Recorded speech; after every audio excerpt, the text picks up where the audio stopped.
Selamat siang ya, selamat pagi menjelang siang. Terima kasih pertama saya ucapkan kepada panitia yang telah memberikan kesempatan kepada saya untuk berbagi pengalaman pengetahuan terkait dengan biologi molekuler. Saya kira teman-teman di sini juga mungkin sudah punya pengalaman, kita refresh kembali dan mungkin saling berbagi apa yang sudah kita miliki satu sama lain. Nah, saya mendapatkan topik tentang sel eukariotik. Di sini saya akan menjelaskan biomolekul. Biomolekul di sini termasuk DNA, RNA, dan protein pada sel eukariotik. Next.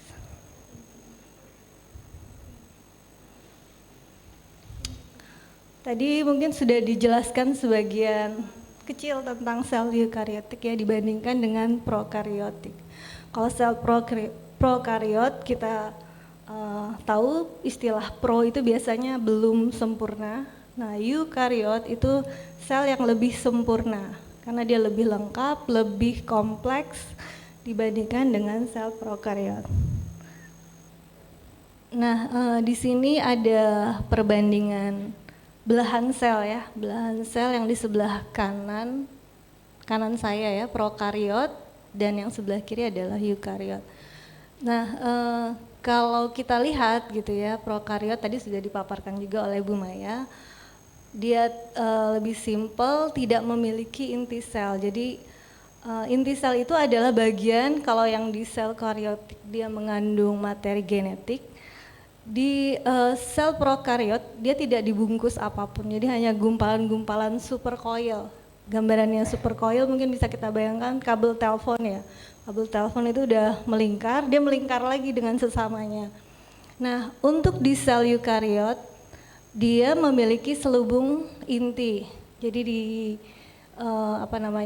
dibatasi gitu ya daerah materi genetik dengan daerah sitoplasma.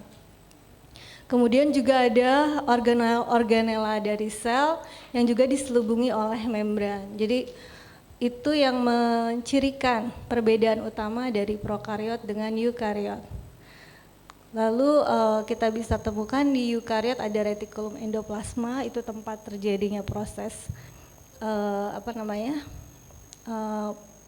pengemasan protein karena di sana ada ribosom. Kemudian juga ada mitokondria, yakni tempat diproduksinya energi melalui proses pernafasan sel. Lalu ada plasma membran, sitoplasma, dan ribosom. Tiga ini sebenarnya sama-sama ada di prokariot dan eukariot. Kemudian apa bedanya materi genetik prokariot dengan eukariot? Bedanya adalah bentuknya. Kalau DNA di prokariot itu sirkuler. Nah, ini skematis saja, bentuknya sirkuler, jadi ujung dan ujung itu ketemu. Tapi tadi Bu Maya memaparkan ada penemuan terbaru di E. coli tahun 2000 ya, bahwa di prokariot itu bisa juga bentuknya seperti roset ya tadi. Mungkin juga sebenarnya dia berbentuk lingkaran tapi terkemas jadi seperti bunga. Nah, kalau di eukariot bentuknya linear. Nanti kemasannya itu khas dalam kemasan kromosom. Dan mungkin kita kalau lihat di manusia atau sel hewan itu bentuknya kayak X seperti itu. Jadi dia punya ujung, sementara kalau di prokariot tidak ada ujungnya. Dan ukurannya juga berbeda, kalau prokariot lebih kecil selnya, di eukariot ukurannya itu maksimal sampai 100 mikrometer ya. Lalu sel eukariot sendiri bisa kita bedakan antara sel hewan dan tumbuhan. Jadi kalau sel hewan dia tidak memiliki dinding sel, sementara sel tumbuhan memiliki dinding sel.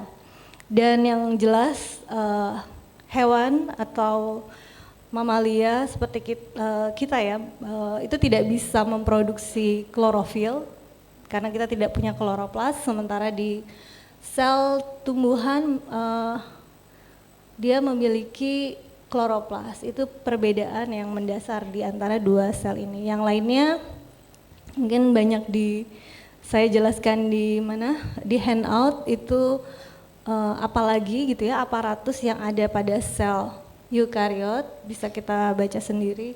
Jadi ada mitokondria, ada ribosom, ada peroksisom, lisosom yang punya fungsi spesifik gitu ya untuk memproses metabolisme di dalam sel.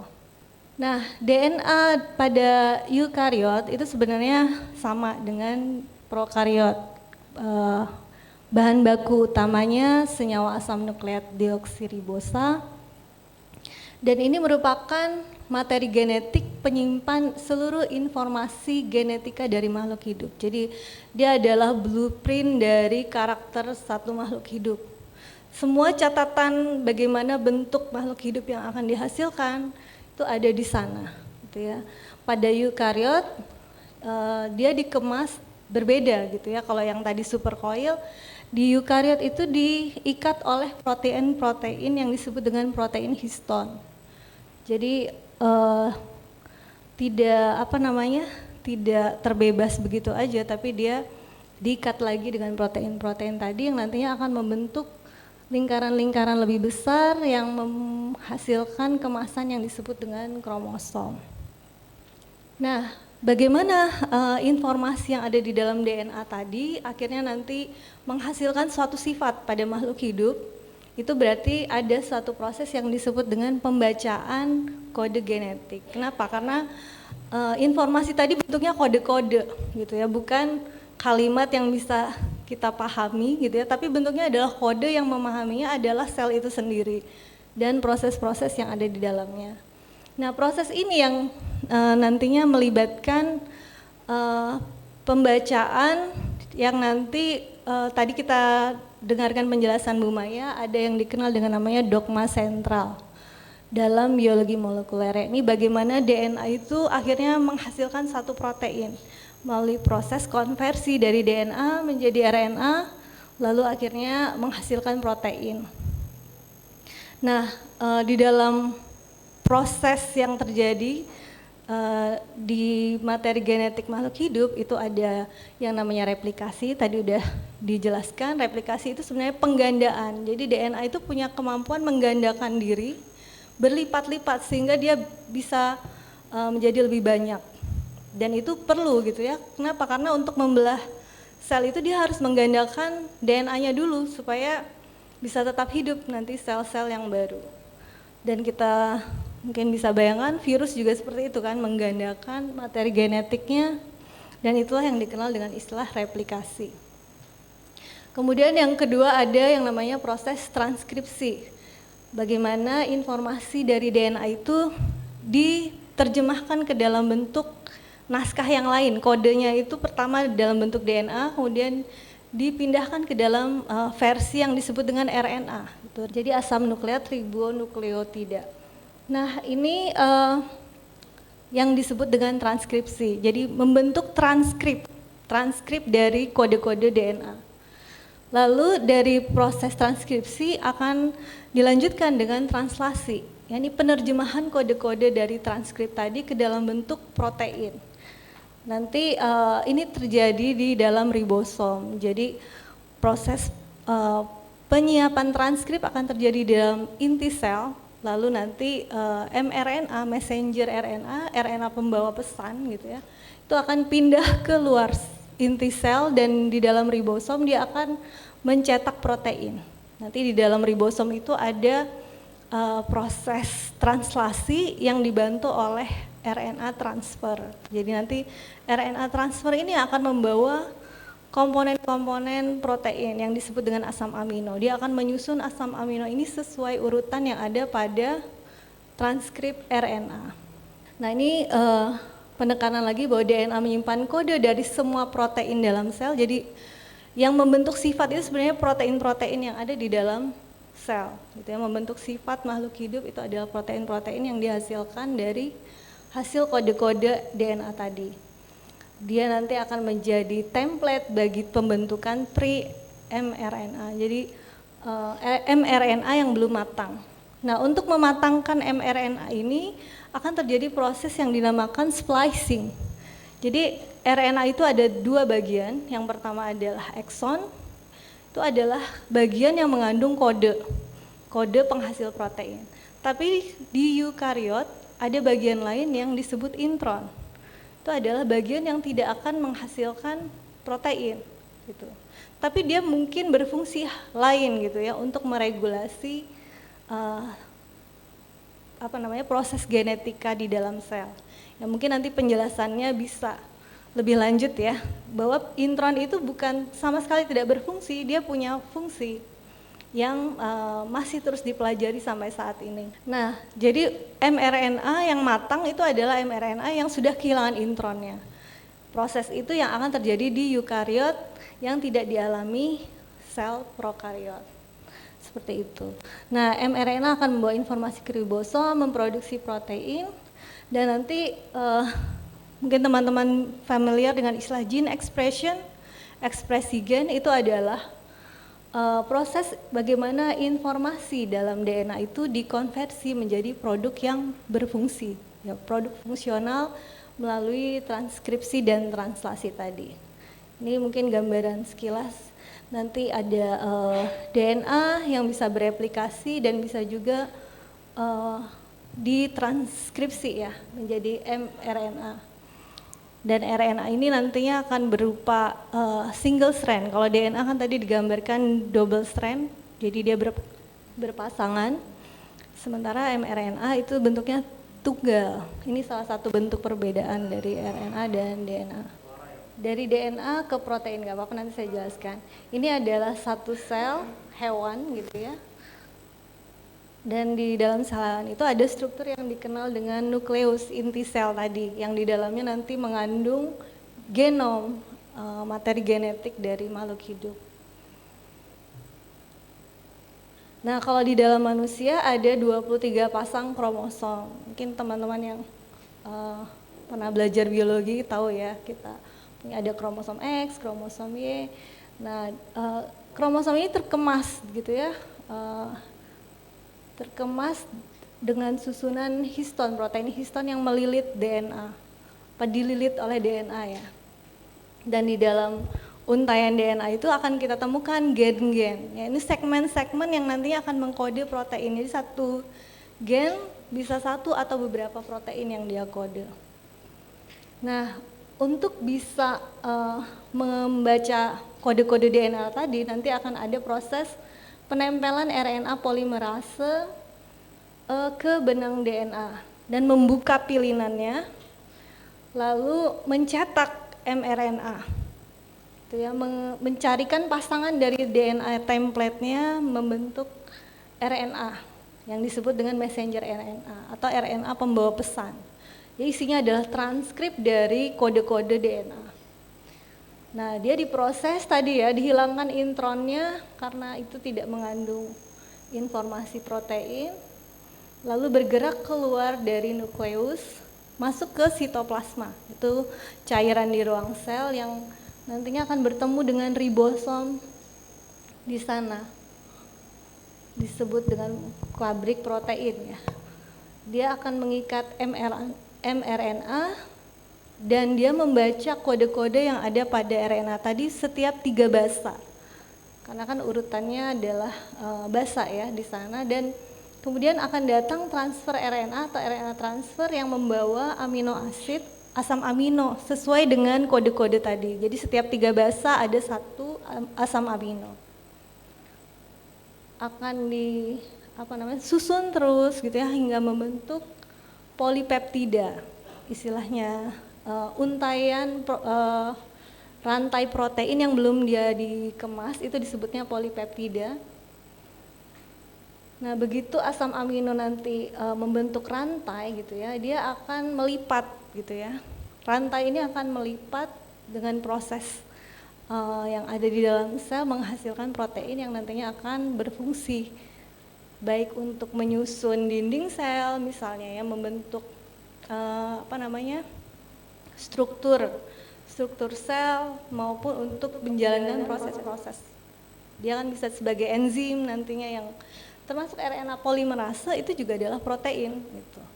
Jadi untuk memproses apa yang terjadi di dalam sel. Mungkin slide selanjutnya. Nah, di sini saya akan menjelaskan perbedaan DNA, RNA, protein. Kenapa ini perlu? Karena nanti kita ketika membahas bagaimana mengekstrak atau mengisolasi, kita perlu mengetahui masing-masing karakter 3 elemen biomolekul ini. Nah, kalau dari segi fungsinya, gitu ya, tadi sudah saya jelaskan sebagian. DNA itu penyimpan informasi genetik, jadi blueprint awal, kemudian RNA itu nanti akan menyampaikan, karena dia adalah transkrip dari kode yang awal, lalu protein adalah produk akhir yang merupakan produk fungsional dalam sel. Terus secara struktur, DNA itu 2 strand biasanya, kemudian RNA 1 strand, 1 benang, gitu ya. Dan protein adalah 1 strand polipeptida yang nantinya akan melipat gitu ya, tadi membentuk struktur yang bervariasi. Nah, ukurannya kalau DNA jelas panjang ya, tadi bahkan diceritakan lebih berlipat-lipat gitu ya panjangnya daripada ukuran sel itu sendiri. Nah, RNA atau RNA itu dia pendek karena dia merupakan transkrip dari gen. Jadi biasanya karena gen itu adalah segmen-segmen dari DNA tadi, jadi per segmen itu tadi nantinya akan diubah menjadi transkrip yang nantinya akan selanjutnya diubah menjadi protein. Nah, kalau protein sendiri ya sesuai ukuran RNA yang mengkodenya ya. Lalu komponennya sendiri nanti akan bisa kita bedakan. DNA itu tulang backbone atau struktur utamanya itu terdiri dari deoksiribosa, sementara RNA itu gula ribosa. Kalau yang mempelajari biokimia mungkin lebih paham ya. Dan dia ada basa-basa yang sama gitu ya, tapi ada satu basa yang berbeda. Pada DNA itu ada yang dinamakan timin, sementara di RNA dia dalam bentuk urasil. Mungkin perlu dilihat gitu ya strukturnya seperti apa untuk bisa memahaminya. Nah, sementara untuk protein komponennya adalah asam amino, tadi yang dibawa oleh RNA transfer. Lokasinya DNA bisa di dalam nukleus dan ada juga DNA sebenarnya di dalam organel. Jadi dalam kloroplas itu sebenarnya ada genom. Dalam mitokondria itu ada genom. Tapi biasanya dia ukurannya lebih kecil dan fungsinya itu terkait dengan fungsi mitokondria dan kloroplas ya. Nah, sementara RNA itu di nukleus, di sitoplasma dia berfungsi di dalam ribosom tadi, dan juga di organel pada saat genom yang ada di organel itu diubah gitu ya, diubah menjadi transkrip. Nah, protein sendiri ada di ribosom, jadi di luar inti sel. Kalau dilihat dari reaktivitasnya, misalnya kan kita punya DNA yang kita isolasi gitu ya dari sel. DNA itu lebih stabil dalam lingkungan alkalin atau basa, sementara RNA itu tidak stabil, makanya agak susah kita menghandling RNA. Contohnya susahnya menghandling RNA itu ketika kita disuntik vaksin. Vaksin COVID itu bentuknya versinya adalah RNA ya, RNA yang nanti ketika masuk ke dalam tubuh kita dia akan dikode jadi protein yang akan menghasilkan antibodi. Tapi mRNA itu nanti dihancurkan gitu ya di dalam tubuh kita sehingga dia tidak akan nyampur-nyampur dengan genom kita gitu. Nah, untuk membawa vaksin COVID itu susah sekali. Kenapa? Karena harus dingin. Makanya kan kita akan lihat pada saat penyuntikan itu biasanya ada cool box ya, atau di ruangan yang lebih dingin. Nah, jadi RNA itu lebih rentan gitu ya terhadap kerusakan sehingga penanganannya itu lebih daripada DNA. Sedangkan protein itu relatif lebih stabil sebenarnya daripada DNA dan RNA, hanya saja dia ketika diproses juga rentan kerusakan ketika suhunya tinggi ya, ketika diekspos suhu tinggi seperti enzim-enzim. Kalau kita mengerjakan sesuatu dengan enzim itu nggak bisa lama gitu ya di luar ruangan, jadi harus di dalam es. Lalu dihubungkan dengan bagaimana sifat rentannya terhadap sinar UV, DNA itu lebih rentan. Makanya kalau nanti kan mungkin ada proses pemotretan DNA ya, elektroforesis, itu kalau bisa jangan lama-lama di bawah sinar UV, lama-lama hilang nanti, nggak kelihatan. Nah kalau RNA dia relatif lebih tahan dengan sinar UV. Begitu juga protein. Tadi perbandingan ya tiganya. Nah ini saya jelaskan sekilas, nanti besok kan ada ininya ya, ada prakteknya. Ekstraksi biomolekul DNA, RNA, dan protein. Secara umum tadi sudah dipaparkan oleh Bu Maya. Intinya kita harus membuka gitu ya selubung sel. Jadi merusak dinding sel dan membran sel bisa dengan cara digerus. Tapi gerus ini nggak sembarang gerus gitu ya, nanti rusak semua karena kan yang kita handling ini bahan-bahan sensitif. Jadi di dalam nitrogen cair yang dingin dia beku, kita gerus. Dan pada saat digerus itu ada buffer, jadi supaya dia itu nggak langsung terbuka gitu ya ke udara terbuka, ada deterjen yang selain melindungi juga mungkin nanti berfungsi untuk mendenaturasi komponen non target. Jadi misalkan kita mau mengisolasi DNA, kita nggak akan menginginkan protein ada di sana. Dan di eukariot kita tahu banget gitu ya, DNA itu diselubungi oleh nukleosom yang tadi ya, dalam bentuk nukleosom yang memiliki protein-protein histon. Itu semua harus dibersihkan sehingga perlu reaksi yang nanti bisa mendegradasi atau bisa menghilangkan ya, minimal memisahkan dari DNA-nya. Jadi nanti di dalam ekstraksi itu kita gunakan mungkin fenol kloroform, bisa juga biasanya ekstraksi RNA menggunakan guaidium thiocyanat ya untuk mendegradasi protein. Dan untuk degradasi ini bisa juga digunakan pH ya, karena tadi ada sifat-sifat yang rentan terhadap pH asam, basa gitu. Nah ini bisa diatur gitu ya, asam basanya itu untuk misalkan mengekstrak RNA lebih tahan gitu ya di lingkungan yang asam, maka kita gunakan misalnya fenol yang fenol pH-nya itu rendah gitu.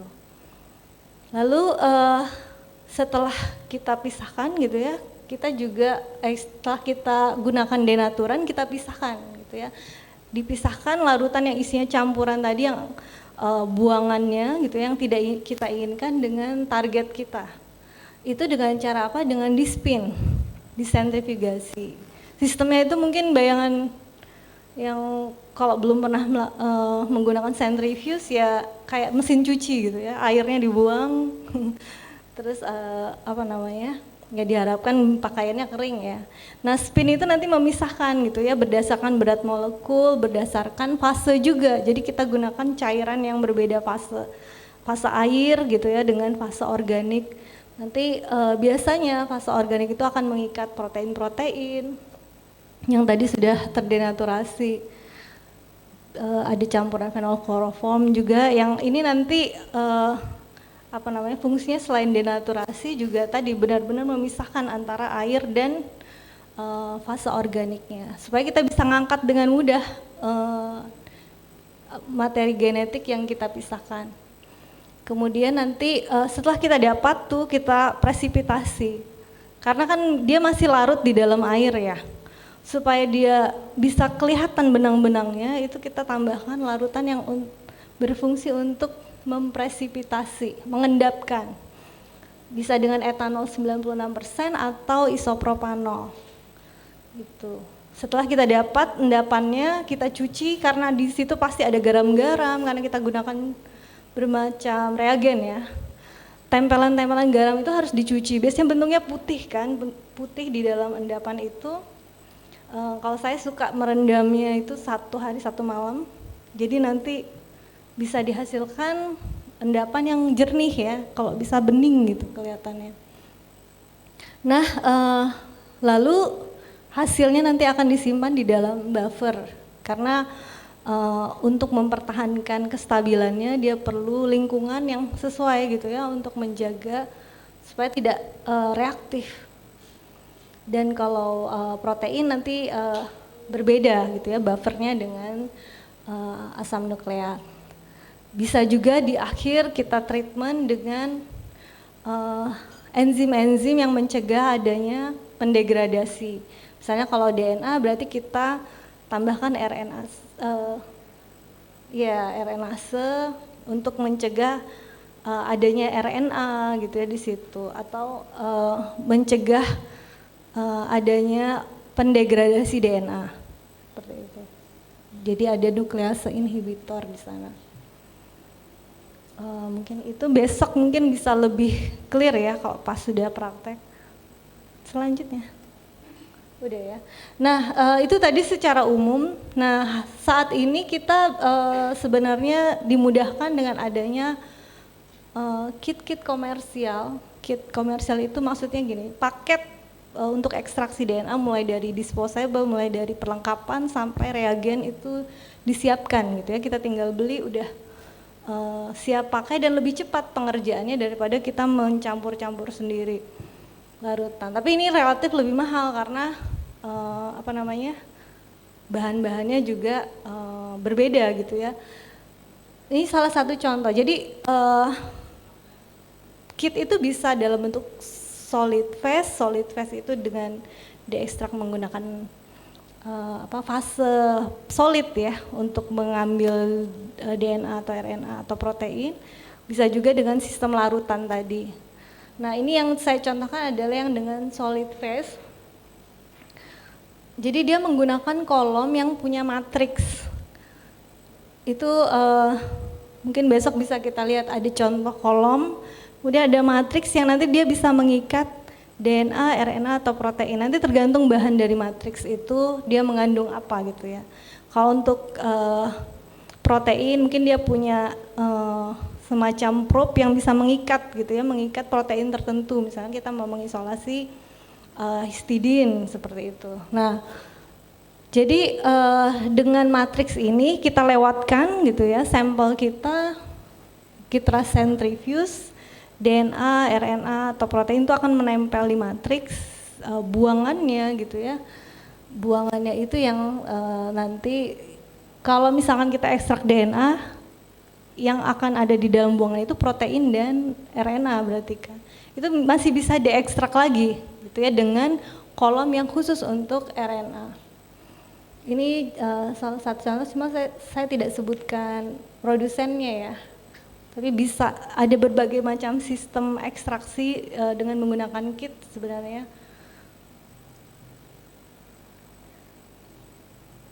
Nah nanti setelah dapat gitu ya dielusi, jadi yang udah melekat di matriks itu nanti dilarutkan gitu ya, dilarutkan dengan larutan pengelusi, contohnya TE misalnya. Jadi biasanya perusahaan itu tidak hanya menggunakan TE, bisa jadi ada sesuatu yang membuatnya lebih efisien ya untuk dilarutkan.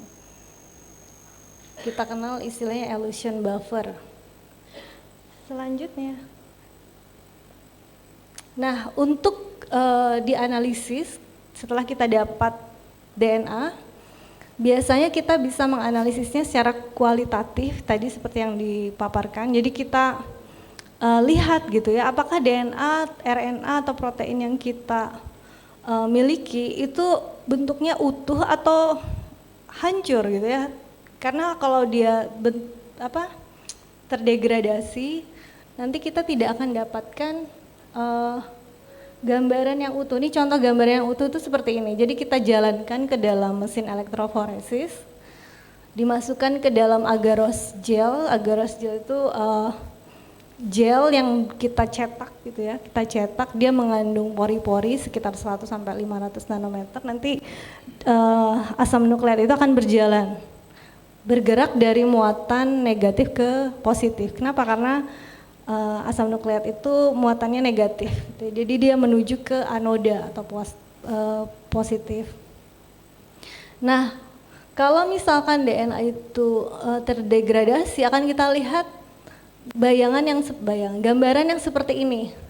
Jadi dia tidak utuh, gitu ya, tidak utuh tapi smear ya, istilahnya itu smear, yang menandakan dia banyak ukurannya, gitu ya, karena kan berjalan sesuai dengan ukuran pori. Jadi ada yang lebih kecil lari duluan, yang lebih besar lebih telat, gitu ya, larinya di dalam gel, sehingga nanti bentuknya seperti ini kalau terdegradasi. Sementara yang utuh akan terlihat intact, gitu ya, tidak akan ada degradasi. Nah, untuk memvisualisasinya kita gunakan yang lama, gitu ya. Cara lama itu kita rendam dengan ethidium bromide atau gelnya sendiri kita campur dengan ethidium bromide. Nah, yang terbaru itu digunakan cyber green. Kenapa? Karena ethidium bromide itu karsinogenik, cenderung mencemari lingkungan, harus di handling ya supaya aman, gitu ya. Biasanya dijemur atau dibakar. Cyber green relatif lebih murah, lebih aman, gitu. Tapi dia tidak, kalau saat ini masih lebih mahal ya harganya. Cuma dia lebih aman di lingkungan. Pewarna ini bisa dicampurkan langsung ke sampel, gitu ya. Jadi nanti dia jalan di dalam gel atau gelnya sendiri mengandung pewarna. Ini sudah ada yang menjualnya saat ini. Dan kita expose, kita tunjukkan, kita paparkan, gitu ya, dengan sinar UV. Di bawah sinar UV, bisa UV-nya dari bawah juga bisa, dari atas juga bisa, nanti akan nampak seperti ini. Nah, kelihatan bayangan penyiraran yang di sini ada pewarnaannya ya, yang terlihat, gitu ya, ketika RNA atau DNA ada di dalam gel. Biasanya akan kita lihat perbedaan kalau RNA di running dengan DNA. Kalau RNA yang bagus ya, itu akan menghasilkan sekitar 2-3 band. Kadang-kadang yang bawah itu tidak terlihat, tapi band-band ini menunjukkan perbedaan ukuran molekul RNA yang ada di situ, karena di sana ada ribosomal RNA ya. Jadi kita kan ekstraknya total RNA. Ada mRNA, ada tRNA, ada RNA di dalam ribosom. Saya jelaskannya di handout kalau tidak salah, tadi belum saya jelaskan. Terus, nah untuk protein sebenarnya mirip, gitu ya, tapi gelnya itu berbeda. Karena apa? Karena ukuran protein itu lebih besar. Dan biasanya dia denaturasi dulu untuk di running ya, kecuali nanti ada isolasi protein yang masih berfungsi. Kalau dia hanya mau ngecek ukuran misalnya atau hanya mengambil kuantitas saja, biasanya denaturasi dengan akrilamid gel. Nah, porinya ini lebih besar daripada agarose dan menggunakan sistem vertikal. Ini vertikal ini karena sifat akrilamid itu mudah bereaksi ya, jadi digunakan sistem yang vertikal untuk mencegah reaksi yang tidak diinginkan. Nah, partikel bermuatan ionik bergerak menuju ke anoda dari atas ke bawah berarti ya, karena anodanya di bawah. Bisa juga kalau yang tadi itu 1D, satu dimensi, yang kita kenal dengan SDS patch. SDS ini sodium dedosil sulfat yang bahan pendenaturasi, sementara patch-nya ini polyacrylamide gel atau phoresis. Nah, bisa juga dengan 2 dimensi. Jadi karena biasanya hanya 1 dimensi itu protein masih menumpuk-numpuk, kan banyak ya yang kita ekstrak.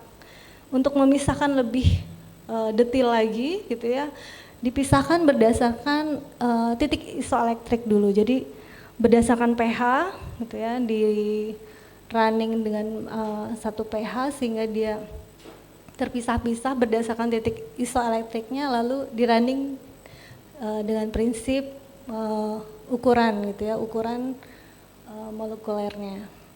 Nah, untuk visualisasinya bisa dengan keomasi blue atau silver staining. karena tadi gelnya juga sistemnya berbeda, dan bisa juga dengan menggunakan sinar UV sebenarnya. Ini teknik terbaru ya, dengan cara mereaksikan dengan trichloroacetic acid atau chloroform. Jadi ada komponen triptofan di dalam protein itu yang nantinya bisa bereaksi dan menghasilkan pendaran. Itu yang nanti bisa dilihat di sinar UV. Nah, protein ini juga biasanya selain di gel itu dipindahkan lagi ke dalam membran, gitu ya, untuk bisa melihat lebih jelas dan kadang mengisolasi dari membran itu. Jadi itu istilah yang dikenal dengan Western blotting. Jadi memindahkan protein dari gel ke membran. Sebenarnya DNA juga bisa dipindahkan, namanya Southern blotting, dipindahkan ke membran nitroselulosa. Nanti di situ lebih mudah untuk menganalisis protein atau DNA tadi. Nggak bisa jalan. Nah, ini cara lain gitu ya untuk menganalisis kualitas dan kuantitas DNA dengan spektrofotometer. Dengan prinsip pencahayaan, kita tahu spektrofotometer itu akan mengukur serapan gitu ya, absorbansi, optical density, lalu transmisi. Nah, biomolekul ini memiliki sifat penyerapan yang berbeda. Jadi DNA dan RNA menyerap cahaya pada panjang gelombang 260 nanometer, sementara protein pada 280 nanometer. Nah, perbedaan ini yang kita manfaatkan untuk melihat kemurnian. Misalnya kita lihat berapa perbandingan serapan di 260 dan 280. Jadi kalau biasanya kalau DNA yang bagus itu perbandingan atau rasionya itu 1,8, sementara kalau RNA sekitar 2 ya. Ya mungkin sampai di sini sebenarnya saya ada slide baru, contoh aplikasi dari analisis ekspresi gen ya. Mungkin saya ceritakan skill saja. Kalau kenapa kita perlu banget sih menganalisis ekspresi gen? Biasanya ini terkait dengan kita punya keinginan untuk memperbaiki sifat makhluk hidup.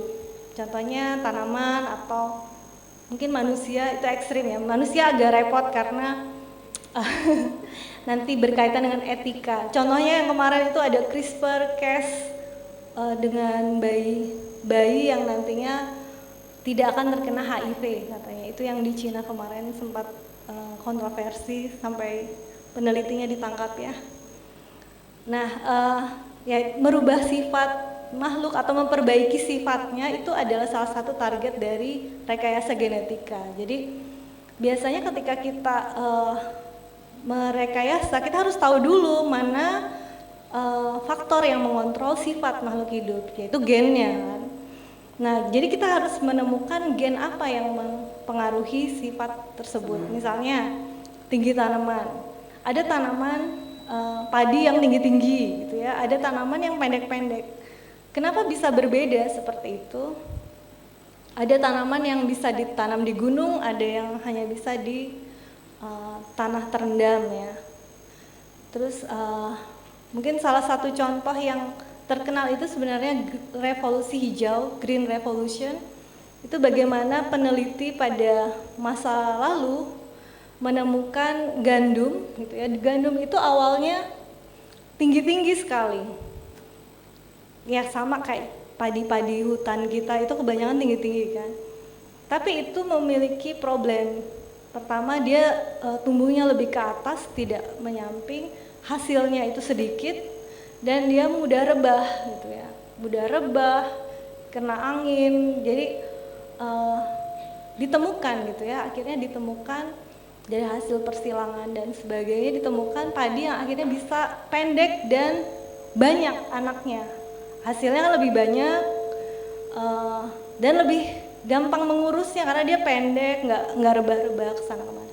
Itu adalah terobosan ya pada masa lalu yang akhirnya menghasilkan produktivitas gandum yang sangat tinggi di tanah yang memproduksi gandum ya, kalau di kita enggak.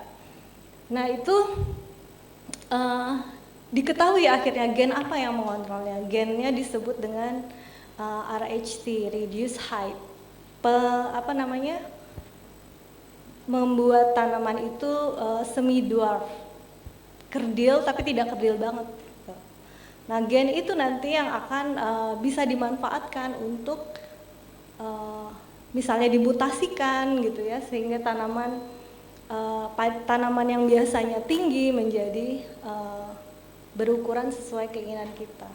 Nah, untuk itu gitu ya, kita perlu mengkloning gitu ya untuk mengetahui gennya benar tidak yang menjadi sasaran kita. Kita perlu mengisolasi, kita perlu mengecek dia terekspresi atau tidak. Ketika kita mutasi, apakah dia masih terekspresi gitu ya. Kalau dia masih terekspresi berarti mutasi kita gagal. Nah, pengontrolan aktivitas gen ini gitu ya, yang nantinya dikenal dengan istilah rekayasa genetika, manipulasi genetik gitu ya, menghasilkan sifat-sifat baru pada makhluk hidup. Jadi kita akan masuk dalam sesi diskusi. Nanti ini kita akan gabungkan sesi diskusi dari topik yang pertama tentang sel prokaryotik dan topik yang kedua tentang sel eukaryotik. Saya langsung membacakan pertanyaan ya. Ini untuk online dulu. Mungkin ini ditujukan ke Ibu Maya. Dari Ibu Dini, mengapa basa nitrogen timin di molekul DNA diganti oleh urasil di molekul RNA? Oke. Pertanyaan yang kedua dari Ibu Dini, apakah yang harus sangat diperhatikan ketika melakukan isolasi RNA? Saya lanjut ke pertanyaan kedua dari Ibu Sri. Ini ditujukan untuk Ibu Maya juga. Dari pengalaman Ibu Maya, apakah ada cara ekstraksi DNA dengan menggunakan magnet atau magnetic extraction lebih efisien dibanding metode penol, kloroform, dan apakah magnet tidak akan merusak DNA? Pertanyaan terakhir dari peserta online, ini untuk Ibu Maya juga. Tadi sempat disebutkan bahwa pada sel prokaryotik yang mengandung plasmid, apakah jika kita akan mengisolasi DNA plasmid, perlu perlakuan khusus saat isolasi agar dapat memperoleh DNA plasmid? Mungkin Ibu langsung menjawab. Oke, kenapa tadi di RNA itu diganti oleh urasil gitu ya? Nah, sejauh yang saya tahu, tapi mangga nanti kalau ada silakan kalau misalnya Bapak Ibu juga menambahkan, ini juga terkait dengan struktur DNA kan harus lebih stabil ya. Nah, maksudnya stabil dari gangguan-gangguan misalnya degradasi chemicals gitu ya, dari cahaya. Nah, struktur timin ini lebih stabil dibandingkan urasil. Jadi kan tim ini kalau nggak salah methylated form bentuk termetilasi dari urasil gitu ya. Ya sebenarnya sederhananya ya urasil itu gitu. Nah, tapi karena DNA ini seperti yang tadi dijelaskan, jadi kan pusat informasi gitu ya. Jadi kita harus jaga stabilitasnya gitu ya, karena nanti kalau si DNA-nya ini rusak ya tentu penerjemahan ya konversi jadi RNA dan proteinnya juga terganggu gitu. Nah, untuk stabilitas itu dari stabilitas struktur si DNA itu makanya dia menggunakan timin dibandingkan basanya yaitu tadi urasil seperti itu ya. Kemudian kalau nggak salah yang kedua apa harus diperhatikan ketika melakukan isolasi RNA kalau nggak salah ya. Nah, kalau yang terkait isolasi RNA pada dasarnya semua sama saja gitu ya, maksudnya yang basic prinsipnya tadi ya, bahwa kita juga harus memastikan dia terbebas dari terutama saat sudah dilisiskan gitu ya, selnya kan dilisiskan dulu, dibuka, nanti materi genetiknya keluar, nah itu harus bebas dari pengotor-pengotor gitu ya. Nah terutama kan juga banyak pengotor kontaminan misalnya seperti ribonuklease gitu ya, jenis RNA juga yang bisa si RNA-nya. Nah, itu juga harus diperhatikan ya. Sebetulnya di saat isolasi DNA juga gitu ya. Nah, tapi ribonuklease ini juga cukup stabil gitu ya ininya apa strukturnya, jadi sehingga susah dihilangkan gitu ya dalam tanda petik. Nah, biasanya tuh untuk isolasi apa RNA, mungkin nanti silahkan Bu Eva menambahkan juga, ditambahkan juga yang apa namanya tadi, aduh namanya apa yang guanidium thiosionat. Nah, itu kalau di DNA kan biasanya kita tidak pakai gitu ya. Nah, kalau pas di RNA biasanya kita tambahkan itu pada saat melakukan lisisnya gitu ya, sebelum menambahkan si phenolchloroform misalnya gitu ya. Nah, nanti apa namanya nanti akan menciptakan lingkungan yang asidik. Nah, kemudian saat nanti sudah terpisah gitu ya, nanti kita akan dapat si RNA-nya itu di fase paling atas gitu ya, sehingga nanti lebih mudah untuk diambil, dipisahkan. Gitu ya. Nah, tapi pada prinsipnya ya isolasi RNA juga sama seperti yang DNA ya, kita harus jaga semuanya gitu ya, terutama dari kontaminan-kontaminan tadi yang bisa mendegradasi ya apa RNase ataupun ribonuklease yang bisa mendegradasi si materi genetiknya tersebut gitu ya. Nanti kalau dari Ibu Sri, mungkin nanti Mbak Eva ini silakan membantu menjawab yang ini juga gitu ya. Jauh ini apa ya yang pernah kebetulan saya dengan metode ini, tapi di lab juga kami mulai melakukan yang menggunakan magnetic extraction ini juga karena alasan practicality gitu ya. Jadi karena dia sifatnya nanti kan apa namanya, tapi mungkin mohon koreksi juga nanti Mbak Eva kalau salah ya, apa bisa reagen-reagen yang digunakan bisa lebih sedikit juga gitu ya. Kemudian ya dia simple gitu ya, karena nanti sifatnya mekanik, jadi magnetik maksudnya apapun itu ya dia tarik gitu ya, maksudnya apa namanya lebih lebih efisien gitu untuk memisahkannya gitu ya, karena kan dia ditarik secara magnetik. Nah, merusak DNA atau tidaknya itu tergantung juga ya, tapi yang sejauh ini kami gunakan sih berdasarkan pengalaman gitu ya, aman-aman saja gitu ya, selama ya proses apa lisisnya ya, misalnya nanti apa namanya washing dan precipitation ya, terus penghilangan kontaminan itu juga dilakukan dengan baik gitu ya. Kemudian tadi kalau nggak salah yang plasmid gitu ya, kalau apa yang harus diperhatikan ketika mengisolasi plasmid ya. Nah, ketika mengisolasi plasmid ini kan kita saat mengisolasi harus memastikan dia terpisah dengan si apa kromosomal DNA-nya itu ya, si genomik DNA-nya yang tadi ya yang di luar plasmid itu, dan makanya ketika proses setelah lisis gitu ya, itu juga harus dilakukan dengan cepat. Nah, supaya si plasmidnya itu juga apa ya masih stabil dan kemungkinan tidak menyatu dengan si apa namanya kromosomal DNA-nya tadi gitu. Nah, makanya biasanya sih untuk practicality gitu seperti yang Bu Eva jelaskan tadi, memakai kit itu sebenarnya lebih enak gitu ya. Terus kemudian kan juga kita nggak perlu ada apa meminimalisir, mengurangi waktu harus mencampur-campur dan sebagainya gitu ya. Karena kit juga apa presisi atau apa ya, maksudnya si larutan-larutan reagen-reagen yang digunakan itu juga lebih baik. Nah, kemudian pada saat memisahkan itu juga nanti apa namanya bisa jadi mungkin nanti ada apa ya itu yang kalau plasminnya nggak stabil gitu ya, bisa jadi nanti dia masuk ke dalam si plasminnya itu yang tentu kita dalam hal ini tidak kita inginkan ya. Nah, biasanya kita juga pakai reagen potasium asetat gitu ya. Kalau di saat isolasi plasmin ini, nah itu dia membantu juga untuk memisahkan si apa plasminnya itu nanti dari si genomik DNA yang juga ada di situ gitu, yang kita kan tidak menginginkan itu gitu ya. Nah, mungkin seperti itu. Silakan Bu Eva, mungkin ada tambahan dari Bu Eva juga yang sudah lebih berpengalaman nih soal ekstraksi. Iya, biasanya kan sampelnya itu banyak ya. Karena kalau misalkan harus satu-satu diisolasi itu repot.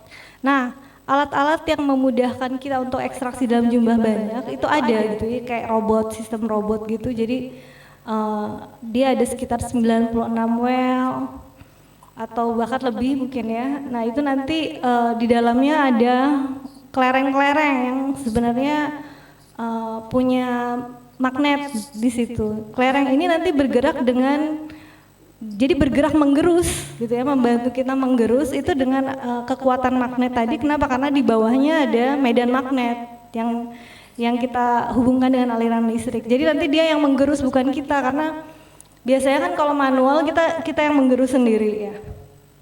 Nah itu yang setahu saya hanya membantu untuk menghancurkan atau lysis sel. Nanti proses selanjutnya tetap kita akan menggunakan buffer dan reagen-reagen untuk memisahkan.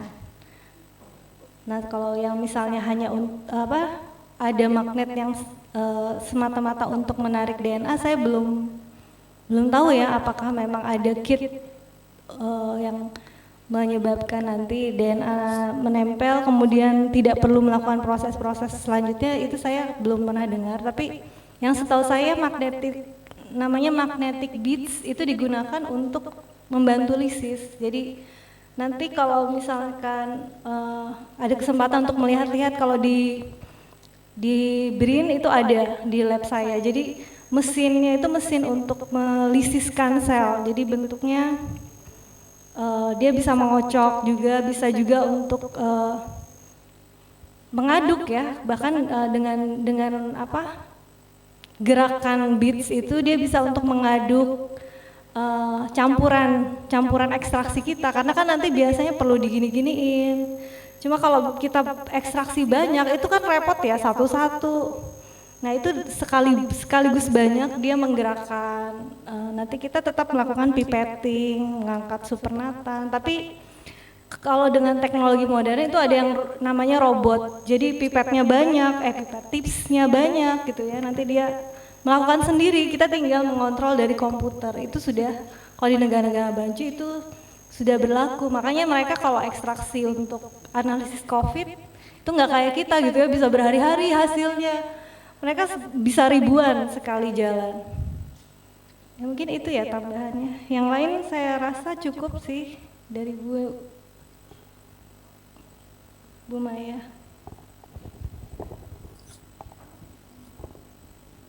Oke, baik. Tadi kita sudah mendengarkan pertanyaan secara dari peserta online dan sudah dijawab oleh Ibu Maya, juga tadi sudah ditambahkan sedikit oleh Ibu Eva. Kemudian mungkin kita akan lanjut lagi dengan peserta offline. Mungkin dua penanya lagi ya. Saya bacakan ulang mungkin Ibu pertanyaan dari Ibu Helena ya. Pertanyaannya terkait ekstraksi DNA itu elektroforesis, band ada yang biasanya muncul gelombang atau double band seperti itu. Jadi kira-kira apa faktor penyebabnya? Apakah mungkin oleh TBE atau tegangan listrik yang digunakan? Mungkin untuk dua penanya lagi supaya kita rangkum sekaligus pertanyaannya supaya langsung dijawab oleh Ibu Eva.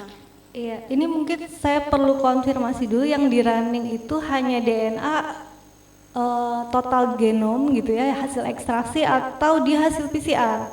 Karena ini nanti ada beberapa faktor kan. Kalau memang hasil PCR bisa jadi hasil PCR-nya tidak spesifik sehingga dia memang hasilnya itu 2 band gitu, karena ada 2 ukuran yang dia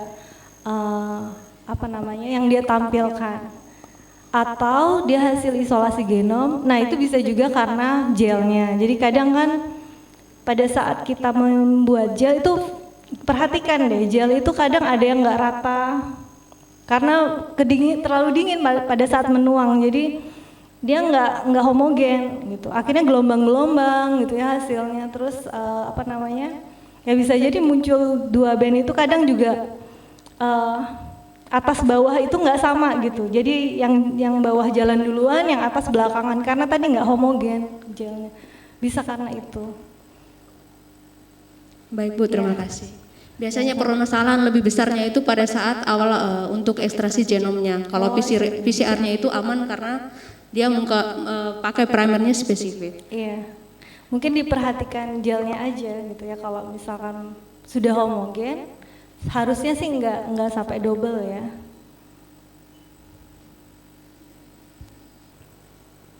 Ya, selamat siang. Nama saya Marni dari Poltekkes Kupang.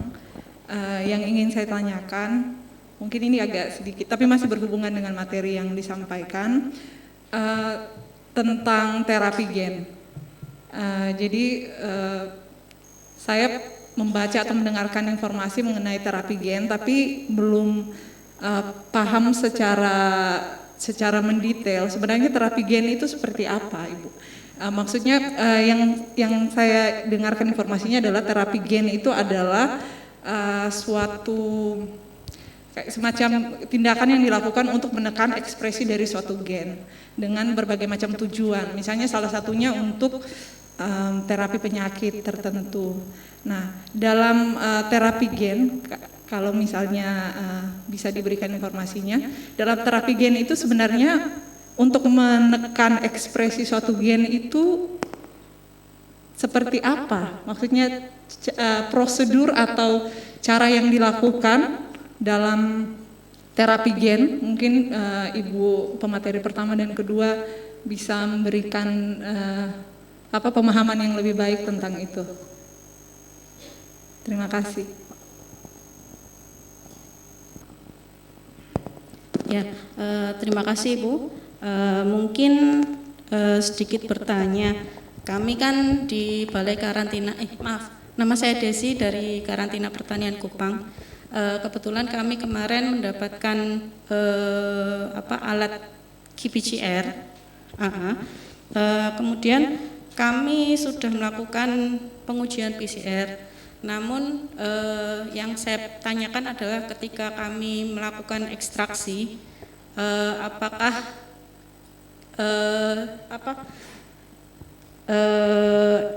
ketika tidak dilakukan analisis DNA-nya, ketika kita masukkan ke mesin PCR, apakah itu bisa langsung dinyatakan bahwa kegiatan kami itu sudah benar, karena di proses SOP-nya tidak ada analisis DNA yang seperti Ibu terangkan tadi.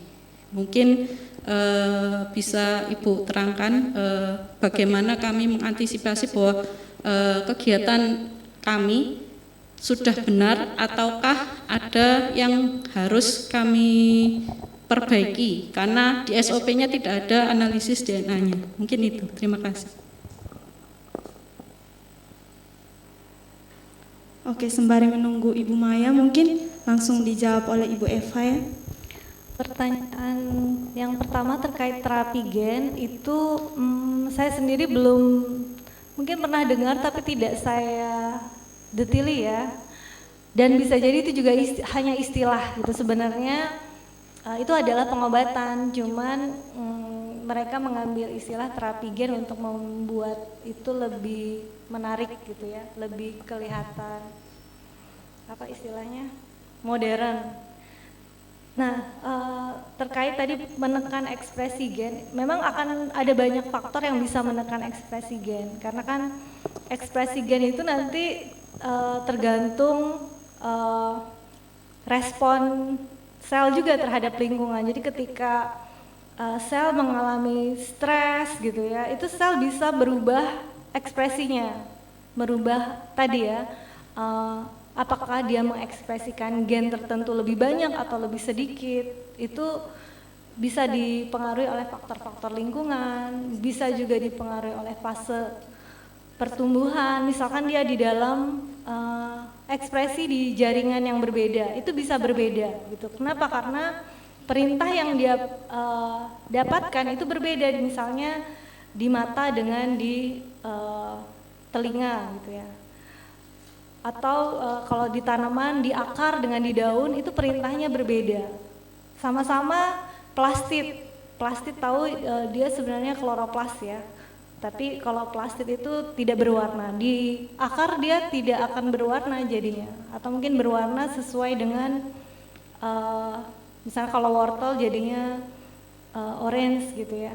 Tapi di daun dia berubah jadi klorofil, berwarna hijau. Nah itu ada faktor ekspresi gen di sana yang dipengaruhi oleh mekanisme dari makhluk itu hidup itu sendiri sesuai dengan jaringannya gitu ya, fase pertumbuhannya, fase perkembangan, misalnya dia masih anak-anak atau sudah dewasa, itu juga menyebabkan perubahan pola ekspresi seperti itu. Nah, terapi gen yang saya tangkap kemungkinan dia bisa jadi melalui makanan, bisa melalui pemberian obat-obat atau pengontrol hormon, bisa jadi ya, yang akhirnya nanti mereka anggap sebagai upaya untuk mengubah ekspresi gen.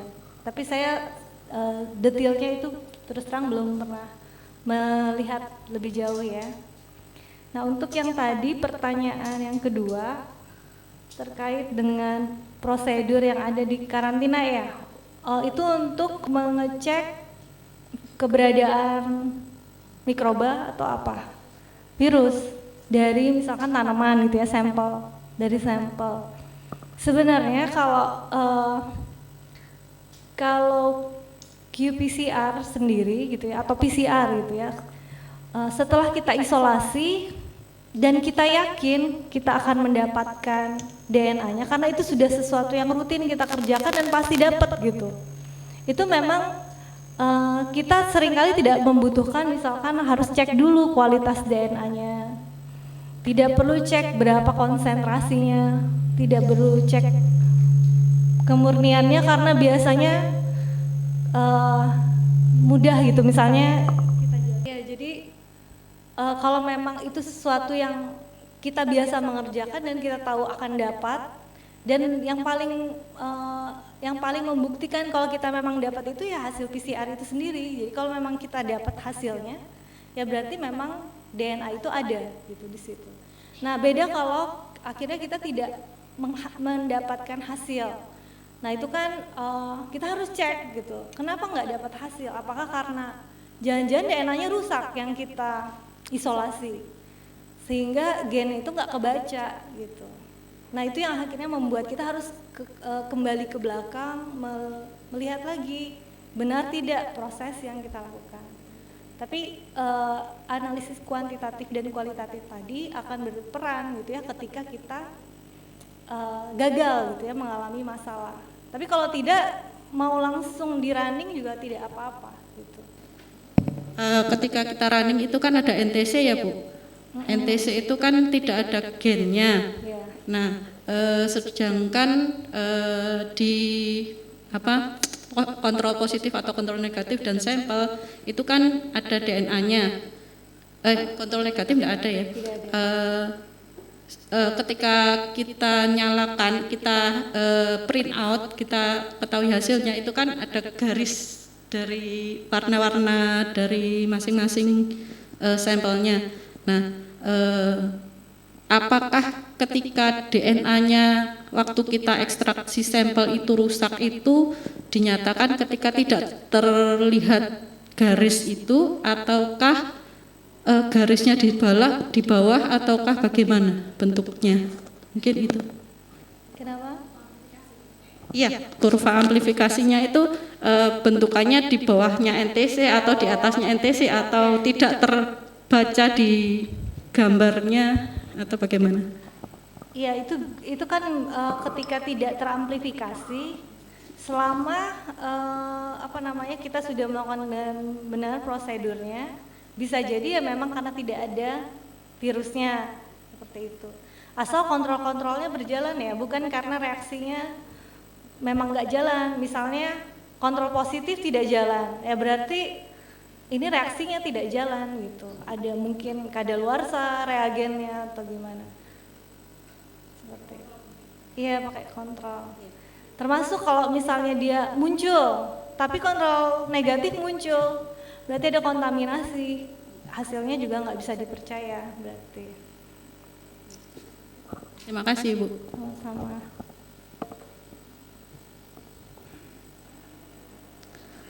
Oke, baik. Jika tidak ada lagi, kita akan menutup sesi diskusi kita pada siang hari ini. Untuk pemaparan materi pertama, kami mengucapkan terima kasih banyak untuk Ibu Eva, Ibu Maya yang sudah membagi ilmunya